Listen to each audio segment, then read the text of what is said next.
Welcome to Earth and Kind Quests. My name is Mike. This video shares about the newest potential and opportunity for independent creative content in Dungeons & Dragons.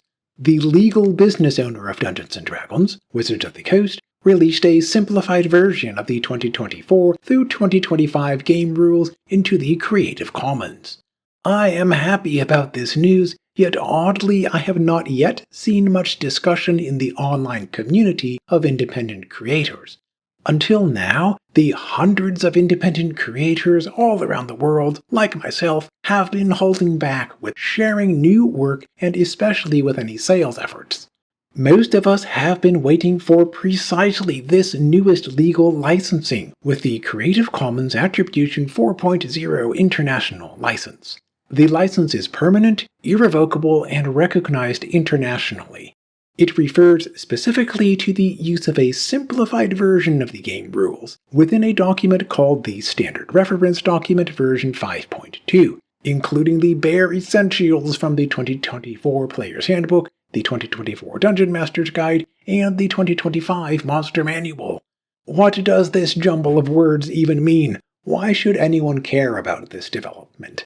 In an immediate sense, the new legal licensing will improve and expand the range of creative content that will be available for everyone. In a larger or long-term perspective, the financial benefits will increase for the business owner of Dungeons & Dragons, Wizards of the Coast.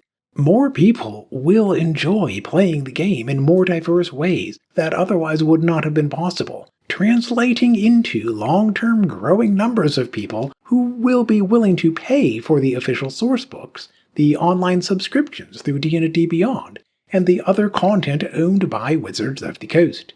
Without this newest licensing, independent creators legally could not distribute work that used the new parts of the 2024 Player's Handbook, such as the new game mechanics of weapon masteries, new ways of managing character feats, significantly redesigned base classes, especially of the Ranger and the Monk, as well as updated versions of character backgrounds, conditions, magic spells, and so much more.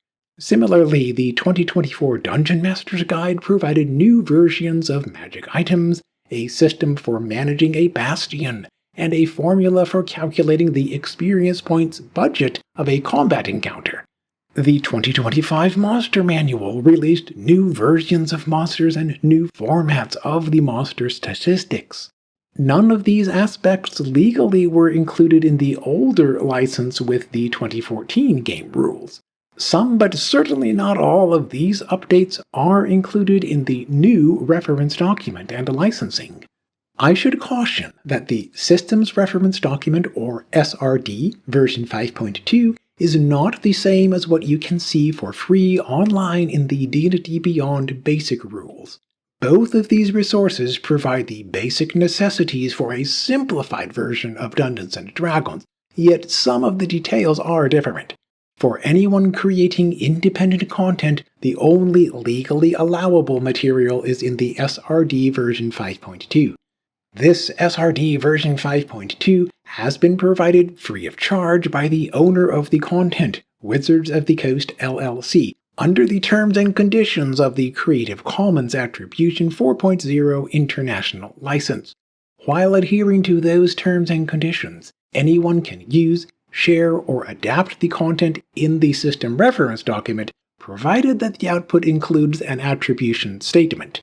The formal text of the recommended attribution statement is simple and brief. The text is shown on the first page of the System Reference Document. In my reading, most independent creators will find no problems whatsoever to work within these parameters. Together, the System Reference Document and the Creative Commons license allow for independent creators to share and adapt the simplified version of the newest game rules and content. If you will want to create a new character subclass, such as a Dragon Patron Warlock, then you can follow the content as written in the SRD 5.2, adapt it to create your subclass, and share or even sell the product while adhering to the terms and conditions of the Creative Commons license and including the formal attribution statement.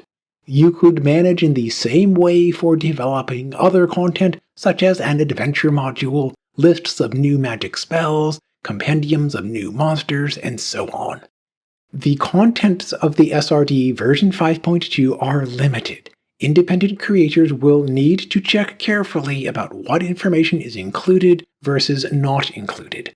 For instance, the SRD 5.2 includes the words about how the character feats work, with origin feats, general feats, and epic boon feats. The included examples, though, are extremely few. Most of the feats in the 2024 Player's Handbook are excluded from the SRD 5.2. In these cases, you still can include similar kinds of feats with different names and wording, such as a rapid movement feat instead of the speedy feat, as long as you do not violate the terms and conditions of the licensing agreement.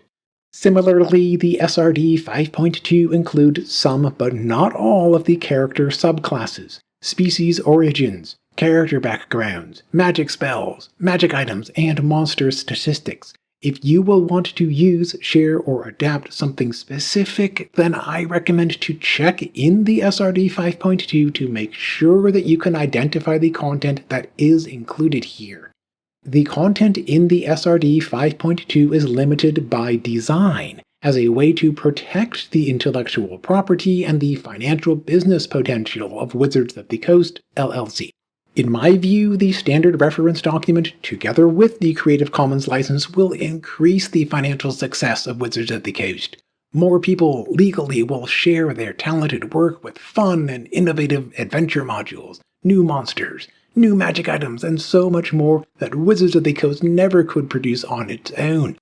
Ultimately, more people will enjoy playing the game, and therefore Wizards of the Coast can benefit financially from the increased numbers of people who are willing to pay for the official content and products.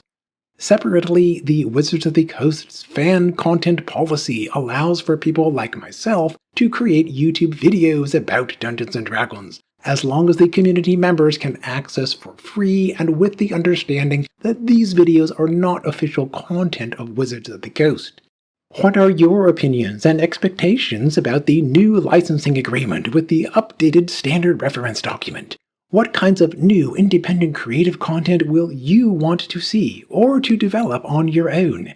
Please share in the comment section. As always, thank you for watching. I will see you in the next video.